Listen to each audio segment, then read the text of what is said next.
Hello guys, welcome to our YouTube channel, and today we are going to learn how to delete Khan Academy. So let's get started.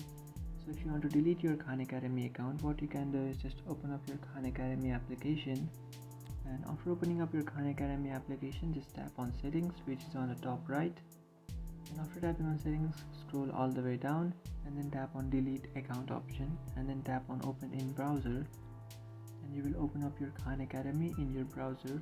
And now in order to delete your account, what you can do is just tap on delete your account option, which is on the bottom. And now to delete your account, you have to enter your Khan Academy password. After entering your password, now just tap on login. And after tapping on login, here you can see if you want to delete your account, you just have to tap on delete, which is on the bottom right. And after tapping on that delete option, you can see I've successfully deleted your Khan Academy account. So that's it guys, this is how to delete Khan Academy. If you find this video helpful, don't forget to like and subscribe to our channel. If you have any doubts, feel free to comment below. Thanks for watching.